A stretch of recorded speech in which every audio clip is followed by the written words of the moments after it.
제 아들이 이제 중학교를 졸업하면서 자기가 아빠, 내가 고등학교 입학할 때까지 헬스장을 좀 다녀야겠어.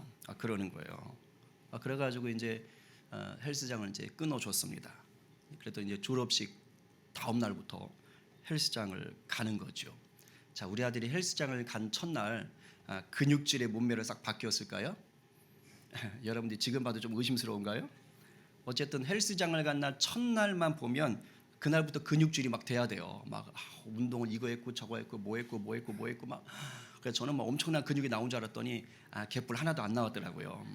그런데 우리 아들이 약간 독한 구석이 있더라고요. 아침에도 가고 저녁 때도 가요. 그러니까 아침에 공부방 가기 전에 가서 한바탕 뛰고, 공부방 다 끝나고 그 피곤한 몸 이끌고 또 가서 또 한바탕 뛰고, 그리고 오는 거예요. 그러기를 한 달이 지났습니다. 거기다가 또 자기가 이 근육을 관리해야 된다고 해서 갑자기 안 먹던 것도 막 먹기 시작하는 거예요. 닭가슴살을 먹질 않나, 뭐 구운 계란을 막 먹질 않나, 막 두유도 먹질 않나. 하여튼 자기 딴에 뭔가 진지하게 막 도전을 하는 겁니다. 그랬더니 한 달이 지금 지났는데 어떻게 됐을까요? 겉만 보고 판단하시면 안 되고 제법 표가 나요. 제가 보니까 이제 어깨도 조금 벌어진 것 같고, 여러분들은 안 믿기시겠지만 좀 벌어졌어요. 그리고 여기저기 정말 이렇게 근육이 붙었더라고요. 그래서 제가 요즘 기대감이 생기는 거예요. 이러다 입학 전에 배에 왕자가 새겨지고 등판에 근육질이 생기면 이거 내가 보디빌딩 대회에 보내야 되는 거 아닌가, 이런 지금 기대감이 생기는 겁니다. 근데 여러분들이 봐서 알지만 제 아들이 삐쩍 말랐잖아요, 저처럼. 근데 재밌는 것은 그래도 자기가 결심을 하고 그 헬스장의 부르심에 응답하여서 이렇게 꾸준하게 훈련을 하니까 변화가 있더라고요. 저는 뭐 하루 이틀 하다가 그만두면 어떡할까 이 생각했는데 그래도 돈이 아까운지 열심히 가서 하시더라고. 근데 그러니까 몸에 변화가 있는 거예요. 자기도 자신감을 갖고. 그래서 저한테 와가지고 맨날 설명을 해요. 이건 이렇고 저건 저렇고 그러면서 맨날 제가 이렇게 앉아가지고 설교 치고 있으면 등을 와가지고 이렇게 펴주고 막 그렇게 하는 겁니다. 그러니까 자기 안에 일어나는 이런 변화들을 계속해서 잘 사용하고 감지하고 하면 어떻게 되는 거예요? 자기도 성장하는 것이고 또 세상에 그만큼 또 다른 변화, 또 다른 아름다움들, 또 다른 선한 영향력을 드러낼 수가 있는 것이지요. 여러분, 우리가 예수 믿는 것도 비슷합니다. 우리가 예수를 믿고 구원받는 게요, 그냥 천국 가는 입장권 얻는 거다 이렇게 생각하시면 안 됩니다. 우리가 예수를 믿는다는 것은 훨씬 더 놀라운 복이 있는 것이에요. 예수를 믿고 구원을 얻는다는 것은, 잘 들으세요, 내 인생이 송두리째 변화를 맛본다는 것입니다. 놀라운 거예요. 내 인생이 송두리째 바뀌는 거예요. 내 영혼이 예수님을 딱 주인 삼은 자로 딱 먼저 바뀌어요. 그전에는 여러분, 예수를 인격적으로 믿지 않을 때는요, 100% 뭐가 주인 되는 줄 아세요?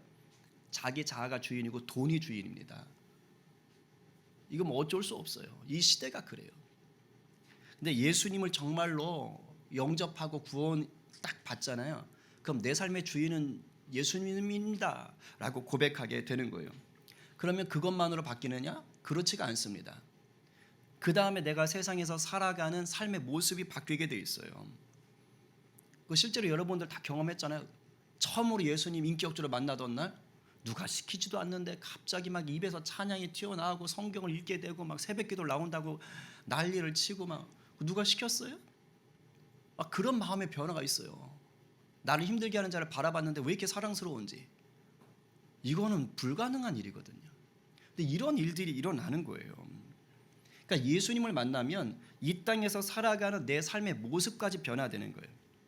그리고 우리가 이러한 변화를 지속적으로 어떻게 이것을 다스리고 감당하고 누리느냐에 따라서 이 땅에서 누리는 복, 세상에 나누는 영향력이 달라지는 거예요. 그러니까 여러분들이 이 세상에서 영향력 있는 사람이 되고 싶다? 예수를 제대로 믿으시면 됩니다. 그러면 그냥 똑같은 일상을 사는 것 같지만 영향력이 달라지는 거예요. 이것을 뭐라고 하느냐? 바로 제자의 삶이라고 하는 것입니다. 제자의 삶. 예수님은 저와 여러분을 제자로 부르십니다. 아멘입니까? 아멘이요. 예수 믿자마자 그냥 천국으로 바로 불려 올리는 게 절대 아닌 것입니다. 이 땅에 있는 동안 뭘 하게 하시는 거예요? 예수 믿는 행복을 누리게 하시는 거예요. 또 하나, 예수 믿는 그 행복을 나누게 하시는 것입니다. 이 시간을 우리에게 주시는 거예요. 이것이 바로 예수님이 저와 여러분을 구원하신 목적이기도 한 것입니다. 오늘 본문 별거 아닌 것 같지만 바로 이것을 얘기하고 있는 것이에요. 이 시간도 성령이 여러분 가운데 1대1로 말씀하고 계십니다. 귀를 여세요. 마음을 여세요. 그리고 들으려고 하세요. 그러면 오늘도 성령께서 여러분들을 원석을 더 보석으로 아름답게 빚어 가시는 것을 경험하게 될 줄로 믿습니다. 아멘입니다. 예수님은 우리가 제자다운 제자로 살게 하는데 세 단계를 거쳐서 다듬어 가시는 거예요. 1단계가 뭐냐? 부르시는 겁니다. 이게 제자 되는 것의 첫 관문이에요. 여기에 이 부르심에 우리가 순종하면 이제 제자가 되는 것으로 첫발 디디는 겁니다. 첫발. 13절을 다시 읽겠습니다. 자, 시작. 또 산에 오르사 자기가 원하는 자들을 부르시니 나아온지라. 우리가 이 구절을 읽으면 자칫 이런 오해를 할 수가 있습니다. 예수님께서 자기가 원하는 자들을 불렀다. 예수님이 자기가 원하는 자들을 불렀다. 그럼 사람 차별하셨나? 예수님이 자기 말을 잘 듣는 사람만 부르셨나? 그동안 자기한테 좀 잘한 사람만 부르셨나? 그 말인가? 자기가 원하는 사람을 불렀다는 게? 아닙니다. 예수님은 내 편, 네 편 가르지 않습니다. 차별하지 않습니다. 요 구절을 누가복음은 누가가 의사다 보니까 좀 더 이렇게 정밀하게 이게 쓰고 있습니다. 이렇게 있어요. 같이 읽어봐요. 시작. 이때에 예수께서 기도하시러 산으로 가사 밤이 새도록 하나님께 기도하시고 밝음에 그 제자들을 부르사 그 중에서 12를 택하여 사도라 칭하셨으니. 그러니까 지금 산에 올라가서 예수님이 자기가 원하는 자들을 불렀는데 그 부르시기 전에 먼저 뭐 하신 거예요? 밤새도록 기도하셨어요. 밤새도록 하나님께 기도했다는 말이 뭐예요? 예수님이 감정 따라 즉흥적으로 자기 기분 따라서 제자 부른 게 아니라는 거예요. 제자를 부르시기 전에 예수님도 하나님 앞에 온전히 기도하며 하나님의 뜻 가운데 제자들을 불렀다는 것입니다. 자, 그렇다면 예수님이 자기가 원하는 자들을 부르셨다라는 이 말의 진짜 의미가 뭘까요? 이것은 제자를 세우는 주도권이 예수님에게 있다 이 말입니다. 그러니까 제자들이 저 제자 될래요 라고 지원해서 제자가 된 게 아니라는 거예요. 제자들이 내가 원했기 때문에 내가 제자가 된 거야, 이게 아니라는 거예요. 예수님이 원하는 자들을 불렀다라는 것은 제자를 삼는 주도권은 철저하게 예수님에게 있다. 제자들은 그것에 뭐한 것뿐이에요? 순종한 것뿐입니다. 여러분 이거 놓치시면 안 됩니다. 그 시험 중에 검정고시 같은 것들은 몇 점 이상만 나오면 합격이죠. 몇 점이에요 요즘? 평균 60점입니까? 평균 60? 합쳐서? 옛날에는 과목당 60이었던 것 같은데 요즘은 좀 바뀐 것 같더라고요. 자, 그러면 그 점수 이상, 그러니까 커트라인 점수가 있어요. 커트라인 점수, 아까 평균 60을 합시다. 평균 60 이상이 나왔다. 그러면 이 사람을 떨어뜨릴 수 있습니까? 없습니까? 안 돼요. 무조건 합격이에요. 왜? 해당하는 점수, 기준 점수를 맞았기 때문에, 그 이상이기 때문에. 그러니까 이런 시험은 뭐가 중요한 거예요? 뽑는 사람이 중요한 게 아니고 시험 보는 사람의 능력이 중요한 거예요. 그러니까 기준 점수 이상만 받으면 누구라도 그 능력 때문에 합격할 수가 있는 것입니다. 그리고 우리가 살아가는 이 세상은요, 어떤 사람을 뽑을 때 또 어떤 사람에게 보통 어떤 일을 맡길 때 보통 지원하는 구조입니다. 지원을 하면 그 사람을 뽑는 거예요. 기준에 따라서. 자, 대학교도 뭐합니까? 지원하는 거죠. 회사도 내가 지원하는 거죠. 자원봉사도 지원하는 거예요. 얼마 뒤에 총선인데 국회의원도 내가 지원해야 되는 거예요. 네. 그럼 이제 그때 먼저 공천 준회만에 이렇게 가는 것이죠. 물론 뽑아주는 곳하고 뭔가 맞아야겠죠. 그러나 여하튼 우선은 뭘 해야 돼요? 지원을 해야 돼요. 그러면 뽑아주는 쪽에서 자기들이 세운 기준이 맞으면 그때서야 뽑아줍니다. 그리고 이런 경우는 대부분 뭐가 있어요? 경쟁자들이 있습니다. 그래서 내가 어딘가에 지원을 했어요. 그래서 뽑혔잖아요. 그럼 이런 생각을 하게 되어 있습니다. 내가 능력이 좀 되는구나. 적어도 내가 여기에서 필요로 하는 그런 사람이구나. 내가 여기에 뽑힐 정도의 수준이 된 거구나 라고 생각하는 거예요. 왜? 내가 지원했고 거기 뽑혔으니까. 나에게 포커스가 있는 것입니다. 근데 이런 현상이 교회에서도 종종 일어납니다. 왜냐하면 교회도 특히 봉사 직분 같은 것을 할 때 물론 아직까지도 좀 맡아주세요 이렇게 하기도 하지만 또 많은 경우는 지원을 받아요. 우리 교회도 연말에 사역 신청서 하면 지원 받지 않습니까? 그러니까 성도들이 요즘 교회들은 옛날에 막 좀 시키는 분위기였지만 요즘은 내가 지원하는 분위기입니다. 자, 그래서 내가 섬기고 싶은 곳에 지원을 하는 거예요. 물론 많은 성도들이 그렇게 해서 봉사를 하게 될 때 겸손하게 은혜로 잘 감당하시지만 아직 신앙이 어릴 때는 이런 현상들이 일어나는 거예요. 내가 섬길 때 그 주도권은 나에게 있다. 왜? 내가 지원했으니까. 이건 내가 지원해서 하는 거야. 내가 이걸 할 수 있는 재능이 있어서 내가 선택한 거야. 이건 다른 사람들은 잘 못해. 이건 특수사역이야. 나만 할 수 있어. 이런 생각들을 하는 경우가 종종 있어요. 아직 신앙이 어릴 때. 이제 그러다가 나중엔 이런 생각까지 하는 것이죠. 내가 택한 거니까 내 마음대로 할 수 있어. 내가 원할 때 그만두면 돼. 내가 택한 봉사인데 왜 저 사람이 이래라 저래라 하는 거지? 왜 참견이지? 이런 생각들을 할 수가 있습니다. 근데 잘 들으십시오. 주님이 우리를 제자로 부르시는 것, 우리가 교회를 섬기는 자로 선다는 것은 겉으로는 뭔가 내가 지원할 수 있습니다. 그러나 본질적으로는 뭐예요? 우리 주님이 우리를 부르시는 것이라는 거예요. 이걸 절대로 놓치면 안 돼요. 내가 선택했고 내가 지원한 것 같으나 그러나 내 주님이 부르시는 것, 부르시는 것. 달리 말하면 주님이 불러주셨기에 그 자리에 있다라고 여러분들이 아셔야 되는 거예요. 이 말은 뭐예요? 자랑할 것 없다는 거예요. 남 판단할 것도 없고 우길 것도 없다는 것이에요. 여러분, 우리 주님은요, 우리를 부르실 때 우리 인품이나 재능이나 IQ나 학벌을 보시고 제자로 부르시는 게 아닙니다.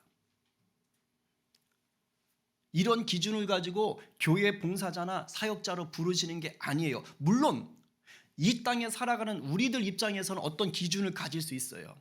이걸 맞췄어야 된다. 이 정도 점수가 있어야 된다. 뭐 이걸 해야 된다. 이런 기준이 있을 수 있습니다. 그러나 그럼에도 불구하고 예수님이 우리를 제자로 불렀고 사역자로 불렀고 봉사자로 불렀다는 것은 세상 기준과 다른 거예요. 주님이 원하는 자를 부르신 것이다 라는 생각을 반드시 하셔야 됩니다. 그리고 주님은 사람 차별하지 않고 부르시는 거예요. 왜냐하면 오늘 여러분들이 봤던 이 12명의 이름들을 보시면 알 수 있어요. 여러분 제자들 알잖아요. 이 제자들이요, 세상적인 시각으로 보면 그리 대단한 사람들이 아닙니다. 세상에 무슨 박사 코스를 다 밟았거나 엄청난 고위직에 있거나 이런 사람들이 아니에요. 대부분 어부들이잖아요. 거기다 성격도 그냥 거시기해요. 다혈질의 어부들. 직업 자체도 대단한 건 아니겠지만 그냥 다혈질이 다혈질. 거기다 또 누가 있어요? 세리. 매국노 소리를 듣던 세리가 있어요. 도마, 얼마나 의심이 많습니까? 그죠? 가나나인 시몬, 셀로 땅 아닙니까? 뭐 하는 거예요? 로마에서 독립하려고 무혈투쟁하는 거예요. 무혈투쟁. 칼 갖고 다니는 거예요. 칼 갖고. 시칼이라는 표현을 썼어요. 그래도 시칼을 품고 다녔다는 게 아니라 그래가지고 자객 노릇을 하는 거예요. 그런 자도 지금 들어와 있는 거예요. 그런 자도. 그리고 어때요? 제자들 서로 높은 자리에 올라가겠다고 막 서로 싸우잖아요. 거기다 돈을 좋아하는 사람도 있고. 제자 돈 좋아했거든요. 특히 가룟 유다. 심지어는 어떻게 했어요? 예수님을 팔아먹은 사람까지 있어요. 이게 지금 예수님의 제자들이라고요. 예수님의 제자들. 핵심 제자인 12명이라고요. 만약에 여러분이 세계 복음화를 꿈꾸는 어떤 새로운 종교의 창시자라면 여러분들이 과연 이 12명과 같은 이런 사람들을 제자로 부르시겠습니까? 저 같으면 좀 고민했을 것 같아요. 좀 더 좋은 사람 없을까? 하면서 걸러냈을 것 같아요. 왠 딱 봐도 이거 위험해. 뭔가 일이 잘 안 될 것 같아. 시끄러울 것 같아. 사고 칠 것 같아. 그런데 예수님이 그런 사람들을 제자로 부르셨어요. 그냥 우리가 우리 주변에서 흔히 볼 수 있는 그런 사람들을 예수님이 제자로 부르셨다고요. 달리 말하면 뭡니까? 우리와 그다지 다르지 않은 사람들, 즉 나와 같은 사람을 예수님이 제자로 부르셨다는 것입니다. 여러분, 예수님이 부르신 제자들은 대단하지 않았어요. 이것이 은혜인 것입니다. 예수님이 이런 사람들을 제자로 원하셨다고요. 무슨 의미예요? 바로 저와 여러분도 얼마든지 예수님이 제자로 불러주신다는 것입니다. 아멘? 아멘이에요. 이 자체가 이미 은혜인 거예요. 그 누구라도 예수님은 우리를 제자로 부르시는 거예요. 우리가 예수님의 제자가 될 수 있어요. 얼굴, 재산, 지능, 성별, 나이, 학벌, 직장, 건강 같은 거 예수님 안 따져요. 예수님이 부르시는 거예요. 우리가 순종하면, 그리고 나아가면 우리는 제자가 되는 거예요. 그리고 이 제자로 우리가 서면 이제 뭐가 시작돼요? 인생의 질이 바뀌는 거예요. 인생의 목적지가 바뀔 수가 있는 것입니다. 할렐루야? 아멘이에요. 혹시 우리 가운데 환경에 묶이고 자신의 내적인 상태에 묶여서 지금 우리 주님이 계속해서 콜링 부르시는데도 불구하고 주저하는 분 계세요? 이 시간 믿음의 주여 온전케 하시는 이 우리 주님을 좀 바라보는 눈이 열리길 바랍니다. 주님 앞으로 순종하고 나오시길 바랍니다. 그러면 제가 100% 확신합니다. 여러분 인생은요, 차원이 다른 길이 열리는 거예요. 이건 예수님을 만난 사람들이 다 경험하는 거예요. 저는 이것을 이미 경험한 자이기도 하고요. 예수를 경험했으니까 그 좋은 학교 때려치고 일로 오잖아요. 근데 와보니까 이쪽이 더 좋아. 여러분 예수님 만나면 인생이 바뀌는 거예요. 이 복된 부르심에 순종하며 예수님 앞에 나가는 우리 모두가 되기를 간절히 축원합니다. 아멘이에요. 그런데요, 예수님의 부르심에 내가 순종하고 나갔다고 그 순간부터, 첫날부터 정말 제자다운 제자가 되느냐? 아니에요. 저희 아들이 헬스장에 간 첫날부터 막 근육질의 람보 같은 사람이 됐느냐? 아니라니까요. 그때부터가 시작인 거예요. 우리가 부르심에 순종해서 주님 앞에 나갔지요? 그러면 그날부터 우리 주님이 우리를 깎고 다듬고 빚어가시는 것입니다. 그러니까 그날부터 제자다운 제자로 우리 주님이 세워가시는 거예요. 그래서 2단계가 뭐냐? 세우심입니다. 세우심. 우리를 제자로 부르신 후에 우리 주님은요, 그냥 방치하지 않으세요. 이제 부르셨잖아요. 그럼 우리 주님 원하시는 방향으로 훈련하시는 거예요. 일명 제자 훈련. 물론 예수님 당시에는 지금처럼 뭐 제자 훈련 교재를 보고 했다 이런 거 없죠. 아니 살아계신 하나님의 아들이 이 땅에 계시는데 무슨 교재가 필요해요. 예수님이 하신 제자 훈련 방식 뭡니까? 함께 하시는 거예요. 함께 하고 그냥 먹고 자고 같이 돌아다니고 하는 거예요. 같이 함께 하시면서 예수님을 보고 듣고 깨닫고 알게 하신 것입니다. 그러니까 제자들은 그냥 같이 자고 하면서 기적도 보고 말씀도 듣고 예수님 농담도 듣고 이러면서 뭐 하는 거예요? 다듬어져 간 거예요. 성숙해져 간 것입니다.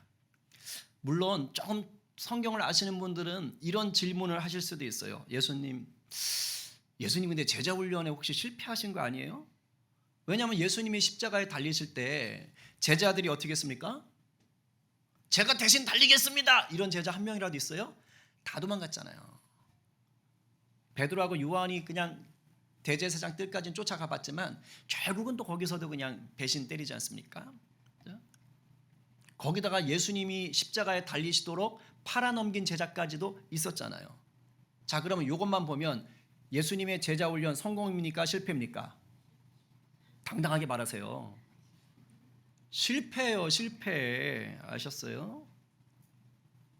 십자가 사건까지만 보면 예수님의 제자 훈련은 100% 실패입니다. 십자가 사건까지만 보면. 근데 그거 아십니까? 예수님의 제자 훈련은 십자가 사건으로 끝난 게 아니거든요. 십자가 사건은 예수님의 제자 훈련 중에 있는 중요한 한 과정입니다. 거의 마지막쯤에 있었던 한 과정일 뿐이에요. 제자들이 뭘 접해야 됐을까요? 바로 자기 스승, 자기 랍비, 하나님의 아들이라고 하시는 그분의 그 죽음을 접해야만 해요. 그 죽음 앞에서 공포감을 느끼고 배신의 시간도 지나가야만 하는 것입니다. 그래야 뭘 깨달을 수 있어요? 나 같은 배신자도 사랑하시는 예수님이구나 를 비로소 알 수 있는 거예요. 나 같은 배신자도 끝까지 사랑하는 분이구나. 내가 따라다닌 이분의 죽음이 단순히 정치를 위한 게 아니었구나. 이 땅 나라를 위한 게 아니었구나.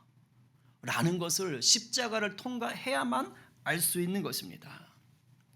그래야만 제자들이 비로소 이 십자가의 사랑을 자기도 증거할 수 있는 자가 되는 거예요.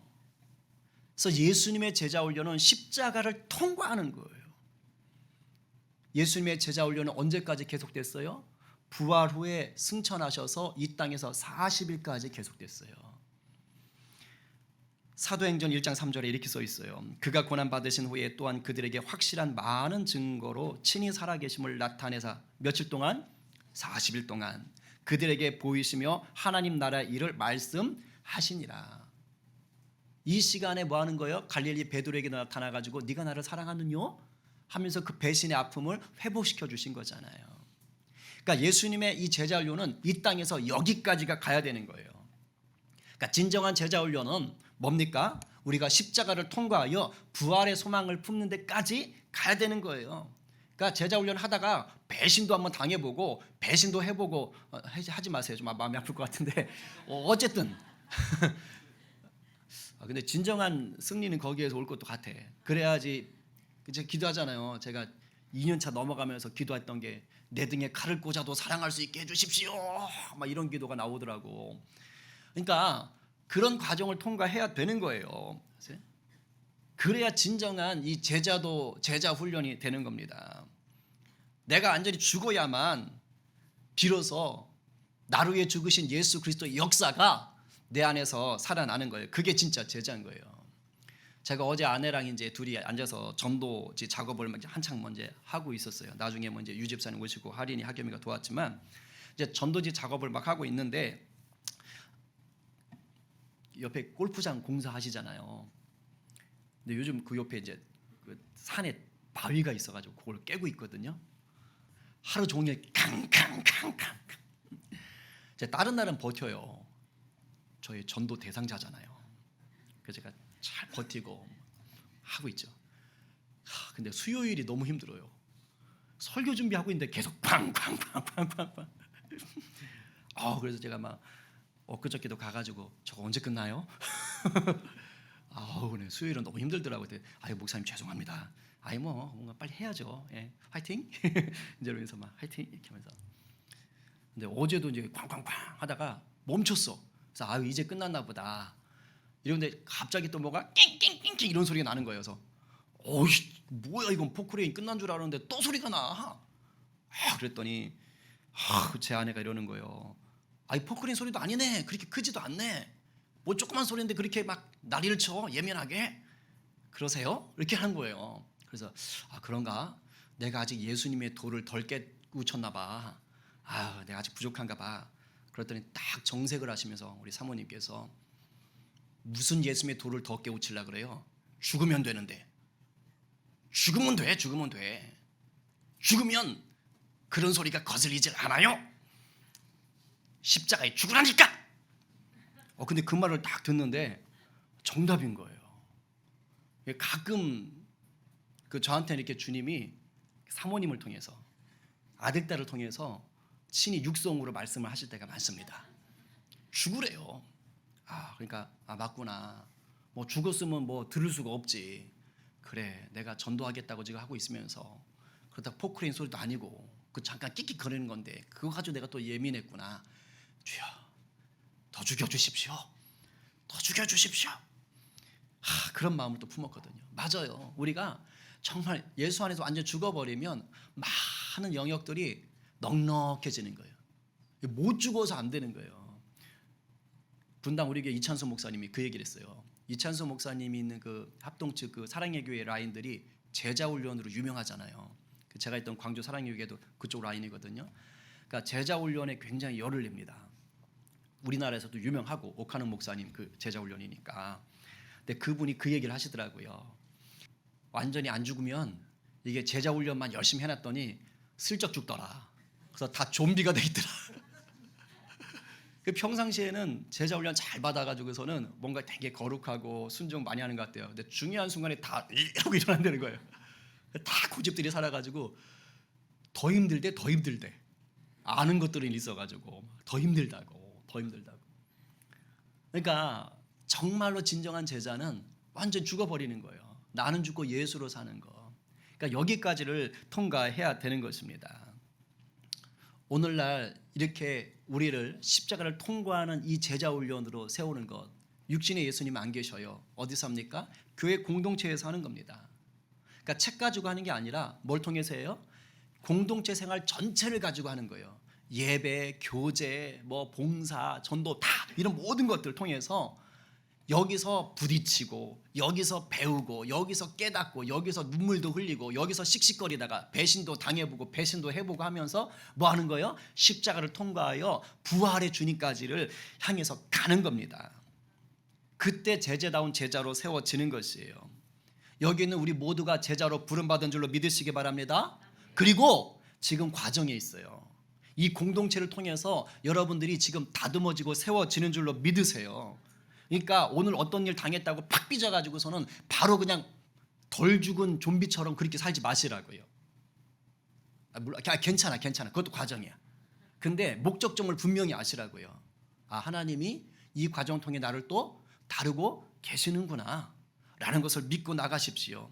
그래서 우리 모두가 십자가 죽음을 통과해서 부활의 소망을 누리는 자리까지 가는 그런 제자다운 제자 되기를 간절히 축원합니다. 아멘. 자, 마지막 세 번째가 뭐냐? 이제 예수님은 우리를 보내시는 겁니다. 근데 이것은 3단계지만 사실 2단계 세우심 속에 같이 엮여 있어요. 그러니까 예수님이 우리를 제자로 세우실 때 훈련하시잖아요.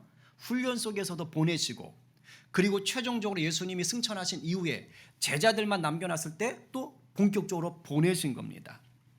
오늘날 이 역할을 또 누가 해요? 교회 공동체가 하는 거예요. 교회 공동체 안에서 훈련 받으면서 보내는 것이고 세상으로 나가서 여러분들이 보냄받은 자로 사는 것입니다. 우리 14, 15절 다시 읽겠습니다. 시작. 이에 12를 세우셨으니 이는 자기가 함께 있게 하시고 또 보내사 전도도 하며 귀신을 내쫓는 권능도 가지게 하려 하심이로라. 아멘. 그러니까 제자로 세우시는 과정 속에 예수님과 함께 있는 것이 있었고, 그리고 나아가 뭐 하라고요? 전도하게 하시면서 그 속에서 뭐요? 귀신을 내쫓는 역사가 또 있도록 하시는 거예요. 권세를 주시는 거예요.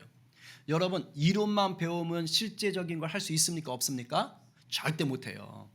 이론은 반드시 실제로 나가야 돼요.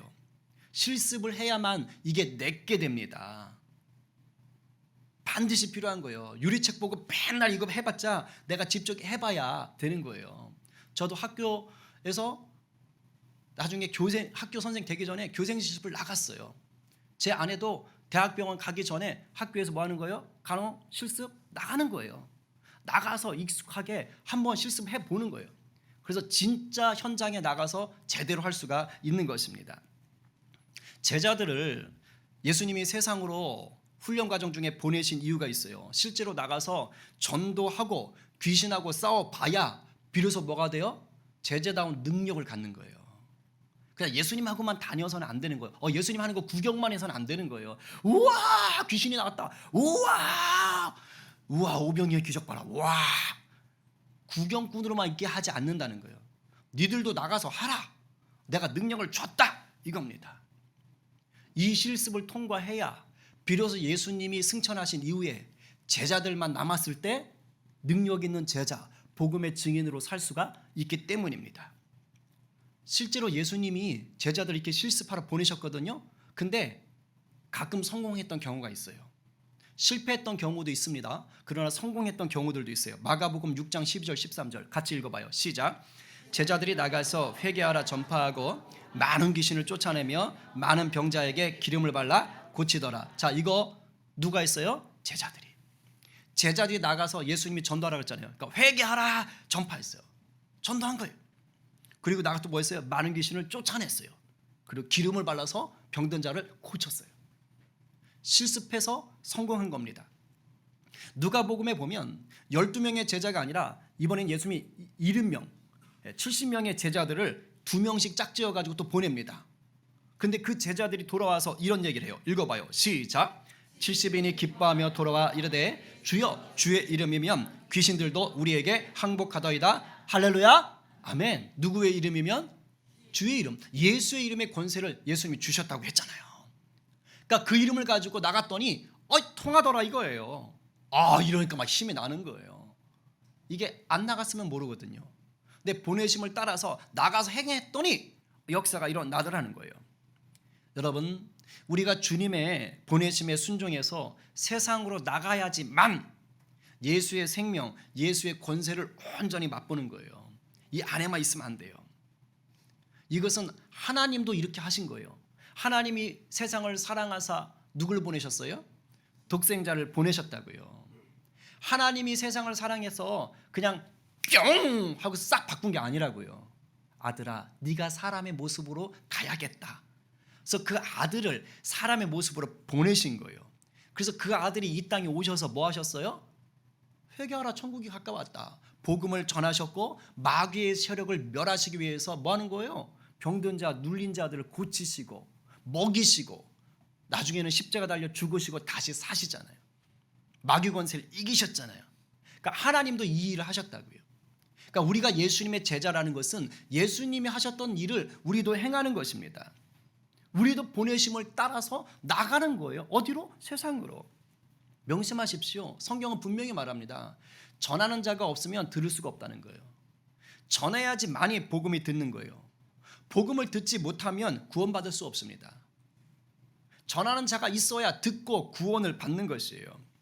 그렇기 때문에 우리는 부지런히 우리의 입술로 우리의 삶 전체로 전하는 자가 돼야 돼요. 이게 전하지 않으면 어떤 문제가 생기느냐? 남들을 구원하지 못하는 건 둘째치고 우리 스스로가 복음의 맛을 봤는데요, 이 맛이 사라집니다.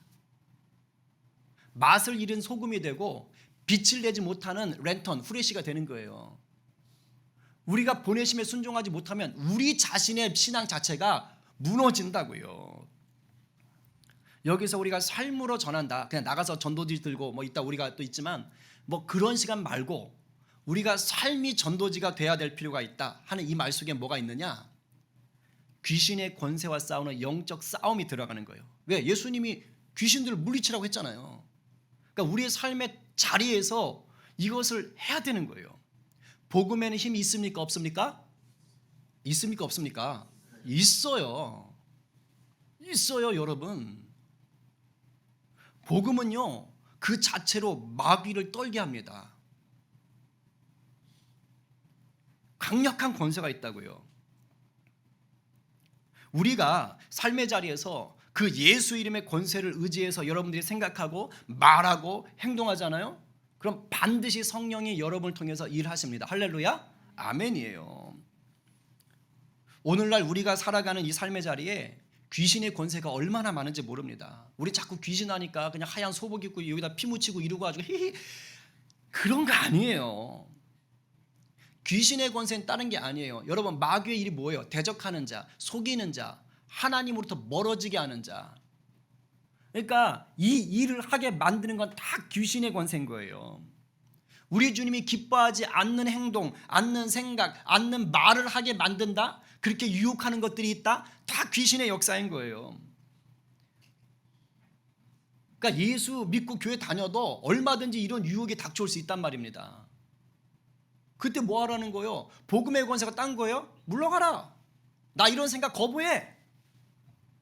그런 생각 안 하고 막 욕이 나올라올 때 주여 죄송합니다. 참자.